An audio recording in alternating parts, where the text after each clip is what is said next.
Positive displacement pump tutorial number 7. A single-acting, single-cylinder positive displacement pump driven at 0.4 revolution per second has a bore of 200 mm and a stroke of 500 mm. The suction and discharge pipe are both 100 mm in diameter. The suction leaf is 0.4 meters and the suction pipe is 3 meters long. The water is discharged at a point 20 meters above the pump level by means of a pipe 200 meters long fitted with a large air chamber 20 meters from the pump.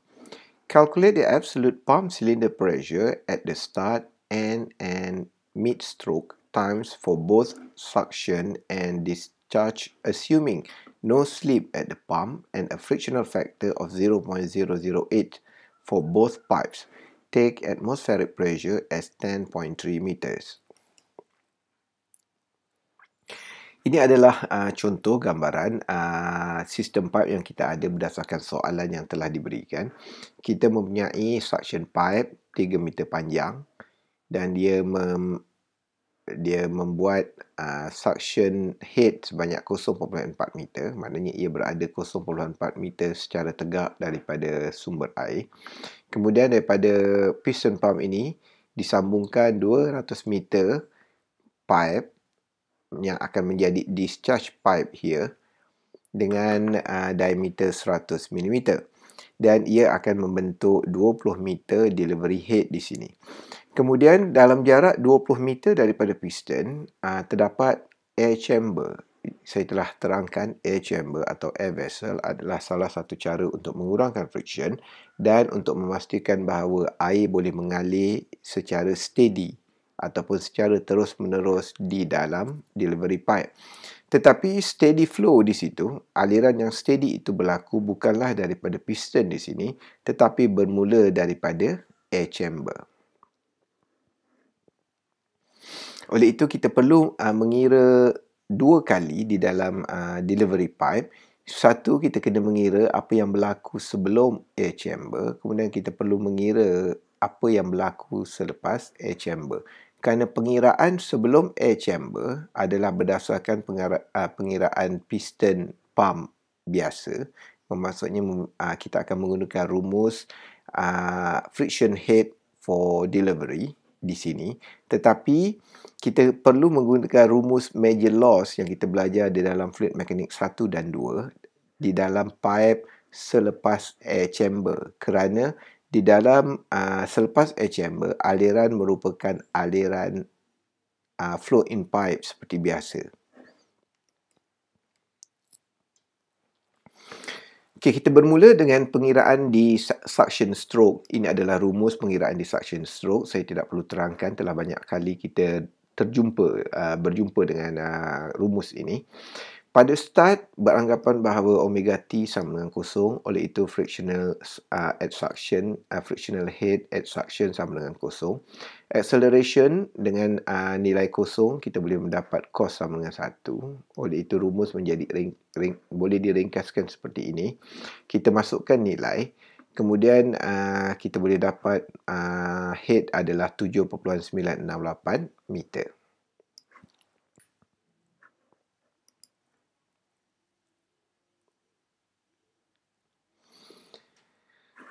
Kemudian untuk end of suction, kita juga boleh mengira. Saya rasa tuan-tuan boleh melakukan pengiraan ini sendiri dengan beranggapan sudut adalah 180 darjah. Oleh itu, kita boleh mendapat absolute head ialah 11.832 meter.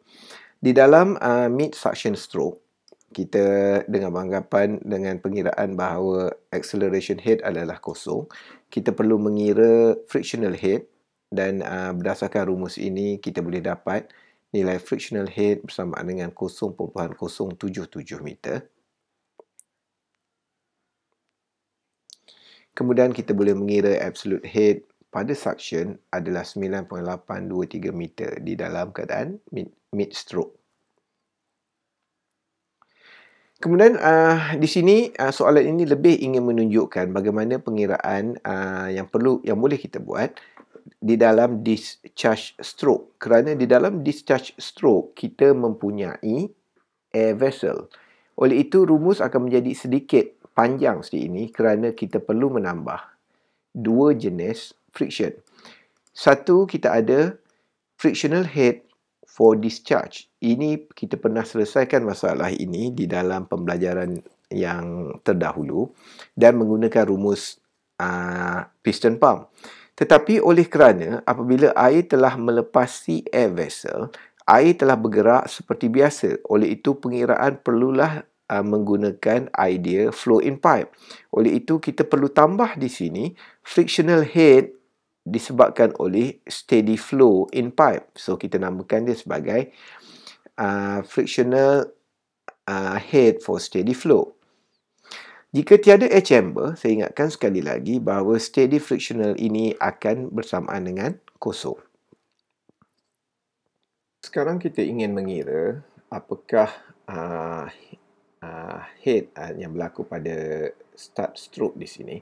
Kita ketahui bahawa di dalam keadaan start condition, friction loss selalunya akan zero kerana had laju kita beranggapan bahawa bermula dengan zero, bermula dengan sifar. Tetapi oleh kerana kita mempunyai air chamber di dalam delivery pipe kita, oleh itu aliran akan menjadi steady. Oleh itu, oleh kerana aliran telah menjadi steady, bermakna air akan sentiasa mengalir walaupun piston bergerak dalam keadaan start condition, mid condition ataupun end condition. Oleh itu, friction loss tetap perlu dikira sepenuhnya. Sebelum itu, saya ingin memperkenalkan beberapa equation yang saya harap para pelajar boleh memahami bagaimana conversion itu berlaku, pertukaran equation itu berlaku. Di dalam pengenalan tajuk ini telah dinyatakan bahawa kadar alih untuk piston pump boleh dikira dengan menggunakan idea mudah iaitu A didarabkan dengan V. Dan di dalam piston pump kita menggunakan rumus A ln over 60 di mana A adalah cross section area untuk piston pump, L adalah panjang stroke yang berlaku dan N adalah rotation per minute. Saya nyatakan di sini N adalah revolution atau rotation per minute. Oleh itu, untuk mendapatkan unit kadar alih dalam unit meter padu per second per saat, kita perlu membahagikan nilai rotational atau revolution per minute dengan 60. Sekiranya di dalam soalan telah sedia diberi nilai revolution per second, saya tandakan di sini sebagai NS, oleh itu memadai untuk kita menulis ALNS sahaja. Tidak perlu dibahagikan dengan 60. Oleh itu, A adalah pi d square over 4. Ini adalah rumus untuk mencari luas bulatan. L adalah panjang stroke dan NS adalah revolution per second. Kemudian, ada sesetengah buku teks akan menggantikan nilai NS di sini sebagai omega per 2 pi. Ini kita boleh dapati berdasarkan rumus ini.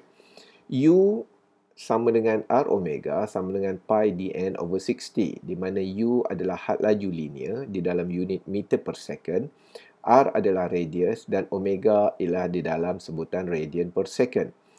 Sama juga dengan pi dn over 60, di mana N adalah revolution per minute, atau kita boleh menulis sebagai 2 pi r ns, di mana D di sini, diameter adalah bersamaan dengan 2R, 2 kali radius. Pi kekal sebagai pi dan N over 60, kita ubah daripada unit revolution per minute kepada revolution per second. Saya nyatakan sebagai ns di sini. Oleh itu, jika kita potong nilai R di sini, omega akan menjadi 2 pi ns. Omega juga boleh ditulis sebagai 2 pi n over 60 sekiranya kita ingin menggunakan unit revolution per minute. Dan ns juga boleh ditulis sebagai R omega per 2 pi. Ns sama juga dengan R omega. R omega di sini dibahagikan dengan 2 pi R adalah bersamaan dengan ns. Dan ia setelah diringkaskan di sini bersama dengan omega per 2 pi. Oleh itu, kita boleh gantikan nilai ns di sini dengan omega per 2 pi. Dan panjang piston adalah sama dengan panjang 2 kali jejari wheel.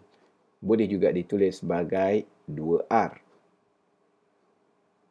Jadi ada sesetengah buku yang menulis sebagai Q sebagai AR omega over pi. Kerana di sini kita boleh cancel nilai 2. Dan kita hanya ada AR dan omega dibahagikan dengan pi. Di mana A di sini adalah cross section pump ataupun cross section piston. Dan ini adalah rumus major loss yang kita belajar pada fluid mechanic 1 atau fluid mechanic 2. Rumusnya adalah FL over D V square over 2G. Dan had laju di sini adalah had laju air yang melalui discharge velocity. Oleh itu, antara rumus lain yang boleh kita kaitkan ialah kadar alir adalah cross-sectional piston yang didarabkan dengan had laju piston itu sendiri, iaitu R omega over pi. Oleh kerana kadar alir adalah constant, kita beranggapan bahawa kadar alir yang berlaku pada piston adalah sama dengan kadar alir yang berlaku di dalam discharge pipe. Oleh itu, kita boleh tulis sebagai had laju pipe di sini sama dengan cross section untuk piston dibahagikan dengan cross section untuk pipe didarabkan dengan R omega over pi. Ini telah dinyatakan di dalam rumus dalam slide yang sebelumnya. Kemudian kita masukkan di dalam rumus major loss yang telah kita ketahui. Oleh itu, rumus akan menjadi F pada asalnya adalah FL over D V square over 2G. Kita gantikan nilai velocity tersebut dengan A cross section area piston over cross section area pipe didarabkan dengan R omega dan pi yang dikuasa 2. Tetapi panjang pipe di sini kita perlu ingat ialah kita perlu tolakkan dengan panjang sebelum piston chamber. Oleh itu, rumus akan menjadi L tolak small l di sini, di mana small l di sini membawa maksud jarak piston ke air chamber. Kerana kita beranggapan friction hanya bermula daripada air chamber, tidak dari piston.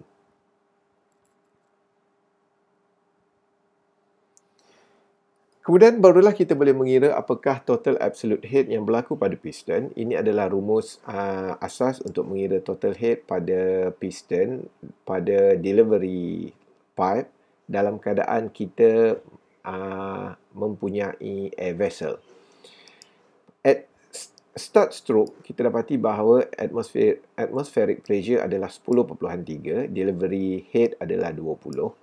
Kemudian kita boleh mengira acceleration at discharge dengan menggunakan rumus ini. Saya rasa para pelajar telah melihat beberapa contoh yang menggunakan acceleration head pada delivery dan suction. Kita menggunakan rumus ini. L di sini adalah L delivery. Kita boleh selesaikan persamaan ini dan kita boleh dapat iaitu 12.88 meter. Kemudian kita boleh mengira apakah frictional loss pada delivery. Oleh itu, kita menggunakan rumus ini. Kita masukkan semua nilai pada start adalah 0 darjah. Oleh itu, sin akan menjadi sifar. Oleh itu, frictional head pada delivery akan bersamaan dengan sifar. Kemudian, oleh kerana air chamber wujud di dalam sistem kita, oleh itu nilai geseran pada friction akan menjadi steady, tetapi ini hanya berlaku untuk pipe selepas air chamber. Oleh itu, kita boleh mengira friction dalam keadaan steady friction dengan menggunakan rumus di bawah. Saya telah terangkan berkenaan rumus ini pada slide yang sebelum ini. Kita masukkan semua nilai dan kita dapati bahawa steady friction bersama dengan 0.47 meter. Oleh itu, kita boleh mengira keseluruhan head yang berlaku dalam piston dalam keadaan start stroke untuk delivery adalah berjumlah 43.65 meter. Kemudian kita boleh mengira cylinder head pada end of discharge Dan saya rasa tuan-tuan boleh mengira pengiraan tersebut berdasarkan contoh pengiraan yang telah saya tunjuk sebelum ini. Dan kita akan dapati bahawa frictional head pada discharge ialah akan ada negatif di sini. Dan total cylinder head at the end of discharge stroke akan menjadi 17.89 meter. Kemudian kita boleh mengira cylinder head pada mid discharge stroke. Oleh itu kita mengira frictional head pada discharge dengan menggunakan rumus ini. Kita masukkan semua sekali parameter yang telah kita ketahui dan kita dapati bahawa frictional discharge adalah 0.52 meter. Oleh itu cylinder head at mid discharge stroke kita boleh selesaikan dengan menggunakan rumus ini dan kita akan dapati bahawa ia bernilai 31.29 meter. Di dalam pengiraan ini kita dapati bahawa steady friction akan sentiasa sama walaupun di dalam keadaan start, mid dan juga end discharge stroke. Ini kerana air akan terus mengalir di dalam pipe delivery disebabkan kehadiran air vessel.